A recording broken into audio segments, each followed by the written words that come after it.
আলাইকুম। আশা করি সবাই ভালো আছেন। আলহামদুলিল্লাহ, আপনাদের দোয়ায় আমি অনেক ভালো আছি। আজ হলো দ্বিতীয় রমজান। আজ থেকে নতুন একটি ব্লগ শুরু করলাম। আশা করি ব্লগটা আপনাদের কাছে ভালো লাগবে। আমি এর আগেও ব্লগ করছি, হয়তো মাঝখানে বন্ধ ছিল বা করতাম না, কাজ করতাম না। পরে পরিবারের সকলের রিকোয়েস্টে আবার নতুন করে শুরু করলাম। এই যে দেখেন যে এই কথা সেই কাজ আর কি, যে সকালবেলা উঠি আর কি, সমস্ত কাজটা সেরে এখন আমার গাছের যত্ন নেওয়ার পালা। গাছের যত্ন হলো, আমার গাছে উপরে থেকে পানি ছিটিয়ে দিছি, পরে গাছের গোড়েও পানি দেওয়া হয়ে গেছে। এখন গাছগুলো শুকিয়ে নিলাম। পরে চলে আসলাম মেয়েকে কোচিংয়ে পড়তে দিয়ে এসে আবার একটা পাশে আমাদের মহল্লায় কোচিংয়ের পাশে একটা দোকান আছে, ওখানে চলে আসলাম। আমার একটি ফ্রাই প্যান লাগবে এই জন্য। পরে আমি একটু ঘুরে ঘুরে দেখতেছি যে কোনটা ভালো হবে, কোনটা নিলে কেমন হবে। পরে দেখা হয়ে গেল। পরে এখানে একটা বড় ফ্রাই প্যান আছে। পরে দেখলাম যে এরকম একটা দরকার অনেক। পরে আপনার ভাইয়াকে জানাইলাম যে এরকম আমার তো লাগবে। পরে বলতেছে তুমি এখন আপাতত যেটা আনার একটা নিয়ে আসো চলার মতন, পরে আমি তোমাকে মার্কেটে গিয়ে বেশি করে যা যা লাগে সব কিছু কিনে দেবো। পরে দেখলাম, দেখা টাকা হয়ে গেল। পরে তারপরে হলো ওই দাদাকে বললাম যে আমাকে এরকম একটা বড় একটা সাইজ দেন। পরে বলছে আচ্ছা, পরে দিল। উনি দেওয়ার পরে যে দেখেন এটা হলো বাইরে ডিসপ্লে যেগুলো থাকে না ওইটা। পরে দাদাকে আমি বললাম যে দাদা আপনি আমাকে ইনটেক একটা মাল দেন। পরে বললো আচ্ছা। সাথে একটা কাঁটা চামচও নিয়েছি। ভাজা পোড়ার সময় কাঁটা চামচ দিয়ে ভাজা পোড়া করলে হয় কি যে তেলটা একটু কম ওঠে, খুচুনের সাথে যে চামচের সাথে একটু বেশি আসে। তারপর এদিকে যে দেখেন মশলার কন্টেনারগুলো, এগুলো আমার নেওয়ার খুব ইচ্ছা। পরে যাক এগুলো পরে নেব, এখন যেটা নেওয়ার বেশি দরকার ওইটাই নিলাম। পরে দাদা কী করলো, দাদা একটা নতুন মাল দিল, এটা চেক করতে বললাম একটু চেক করে দেন আমাকে। উনি বললো ভালো আছে। পরে এরপর তো নেওয়া হয়ে গেল, চলে আসলাম। মেয়েরও পড়া শেষ, আমারও কাজ শেষ, চলে আসলাম বাসায়। আসার পরে এখন তো এটা আমার চেক করার পালা। এখন এটাকে আমি খুলবো, দেখবো। নতুন একটা জিনিস, সব মেয়েরাই তো একটা কিছু কেনার ইচ্ছা থাকলে ওটা কেনার পরে একটু খুশি খুশি কাজ করে ভিতরে, যে এটা দেখি কেমন হয়েছে বা আজ কী রান্না করবো এটাতে। তারপরে যে প্যাকেটটা খুলে দেখবো। পরে আমার মেয়েকে বললাম আম্মু তুমি আমার ক্যামেরাটা একটু ধরো। বলে আচ্ছা আম্মু। আম্মুর আজকে অনেক খুশি খুশি লাগতেছে। আমাকে হ্যাঁ আম্মু, আমি একটা কিছু কিনলেই আমার ভিতরে একটা আনন্দ কাজ করে, যে না আমার এটা দরকার ছিল, এটা আমি কিনছি। এর আগে আমার এরকম একটা ফ্রাই প্যান ছিল, ওটা কালো ছিল, কিন্তু ওটা আরও 15 বছর আগে। ওটা তো এখন হয়ে গেছে, নষ্ট হয়ে গেছে, এটার হ্যান্ডেলটা ভেঙে গেছে। তারপরও আমি ওই ফ্রাই প্যানটা হ্যান্ডেল ভাঙার পরও আমি ওটাতে রুটি ছেঁকি, ওটা ফালাই নেই আমি। আর আমার একটা জিনিস অনেক দিন যায়, আমি খুব যত্ন সহকারে ব্যবহার করি। এই জন্য আর কি এটা আবার নতুন কেনাতে আমার অনেক ভালো লাগতেছে, আনন্দ কাজ করতেছে ভিতরে, যে আমি আজকে এটাতে আমি ইফতারি ভাজা পোড়া করবো। সাথে কাঁটা চামচটাও আছে। এর আগে আমার কাঁটা চামচ অনেক কিনছি, কিন্তু এত বড় কাঁটা চামচ আমার কেনা হয় না, এই ছোটো। এটা আর কি ভাজা পোড়া উপলক্ষে আমি কিনলাম, যে এই জন্য আর কি মনের ভিতরে অনেক আনন্দ কাজ করে। সবসময় ভালো ভালো জিনিসগুলো হয় কি আপনার ভাইয়া কেনে, উনি কিনে দেয়। আমি হলো হাজারের নিচে যেগুলো, ওগুলো সবসময় আমি কিনি। আর এর বেশি দামের যেগুলো আর কি, ওগুলো সব আপনার ভাইয়া কেনে বা উনি সাথে যায়। তারপরে কিন্তু আজকে একা একা এটা চলে আসলাম রান্নাঘরে।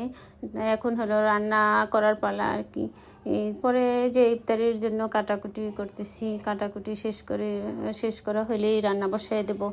এটা হলো ক্যাপসিকাম কাটলাম, আমি বলি ক্যাপসিকাম, জানি না কে কী বলেন। এটা আমি ফ্রাই করব।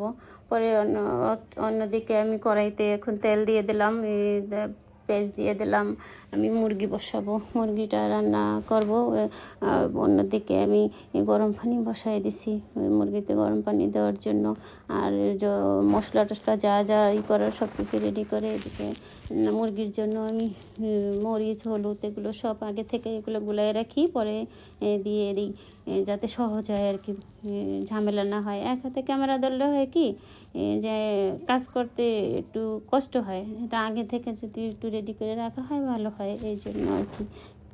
পরে মশলা, গরম মশলা যা যা দেওয়ার সব কিছু দিয়ে দিলাম। মশলাটা আমার কষানো হয়ে গেছে, এখন মুরগির মাংসটা দিয়ে আমি কষাবো। ওইদিকে তো গরম পানি হইতেছে, তারপর মাংস কষানো হইলেই ভাজা পোড়া করব ইফতারের জন্য। বিকেলবেলা হয় কি, যতই আপনি তাড়াহুড়া করেন, কাজ করেন, সারাদিন যাই করেন, সন্ধ্যাবেলা বিকেলবেলা একটা মানে অন্যরকম একটাই কাজ আর শেষ হয় না, তাড়াতাড়ি আর হয় না, এরকম একটি অবস্থা। গরম পানি, মাংস কষানো শেষ, এখন গরম পানি দিয়ে দিলাম। আমার মাংস কষানো শেষ, গরম পানি দিয়ে দিলাম। আর অন্যদিকে আমি কড়াইটা গরম করে এখন তেল দিয়ে, পেঁয়াজ দিয়ে, তারপর হলো আমি ছোলার ডালটা বাগার দিয়ে নেব। ছোলার ডালটার জন্য মশলাটা কষানো হয়ে গেছে, এখন হলো ডালটা দিয়ে আমি বাগার দিয়ে নেব। তারপর হলো আমি যেই নতুন ফ্রাই প্যান, সেই নতুন ফ্রাই প্যানে আমি আমার ইফতারি ভাজবো। এরকম একটা আনন্দ কাজ করতেছে যে তাড়াতাড়ি রান্না হয় না কেন, যার যেই কথা সেই কাজ শুরু হয়ে গেল। ভাজা পোড়া নতুন কড়াইতে একটা আনন্দই অন্যরকম। যে দেখেন বড় বড় করে আমি ক্যাপসিকামগুলো কেটে নিছি না, ওগুলো দিয়ে এখন আমি ফ্রাই করব। এগুলো ভাজা হইলে আমি সাথে কিছু মিষ্টি কুমড়াও ভাজবো। মিষ্টি কুমড়া দিয়ে আর কি বেগুনি, এর আগে শুনছেন না সবাই যে মিষ্টি কুমড়া দিয়ে বেগুনি খাও, বেগুনির দাম বেশি, তাতে কি হয়েছে? তাই তখন থেকেই শিখে ফেলছি যে বেগুনি কিভাবে খাওয়া যায়। পরে এদিকে আমি যে আগের আমার যে টিকা বানানো ছিল, ওইগুলোকে এখন জালি কাবাবের মতন আর কি ডিম দিয়ে আমি করে নেব। আপনার ভাইয়াও পছন্দ করে, আমার মেয়েরাও পছন্দ করে। যাক, সবাইকে এগুলো আজকে ইফতারে দেওয়া হবে। রোজার দিনে হয় কি, আমরা তো বাঙালি, ইফতারিতে ভাজা পোড়া না থাকলে মনেই হয় না যে ইফতারি খাইছি আর কি। 3-4 আইটেমের আর কি ভাজা পোড়া থাকতে হয়। তাই এই যে দেখেন যে কাঁটা চামচটা আনছিলাম আমি, ওইটা দিয়ে কত সুন্দরভাবে আমি উঠাই ফেলাইতেছি। তেলে উঠতেছে না, উঠাই তো অনেক সহজ হইতেছে। পরে অন্যদিকে ভাজা পোড়া শেষ, অন্যদিকে হলো আমার ফল টল কাটাকাটি করবো, পরেলা কাটাকাটি শেষ। এইদিকে আমার মেয়ে টেবিলটা সুন্দর করে সাজিয়ে নিয়েছে। এখন আমরা, আমার 2 মেয়ে, আমরা হাজব্যান্ড ওয়াইফ 4 জনই এখন ইফতার খাবো। আশা করি ভিডিওটা সকলের ভালো লাগবে। ভালো লাগলে আমাদের পাশে থাকবেন, দোয়া করবেন আমাদের জন্য। দোয়া করি সকলের রমজান যেন ভালো যায়, আমাদের জন্য ভালো যায়, এই দোয়াই রইল। সবাই সাপোর্ট করবেন আমাকে। যদি সবাই পাশে থাকেন, আমি উৎসব দেন, তাহলে আমি আরও কাজ করতে আগ্রহী হব।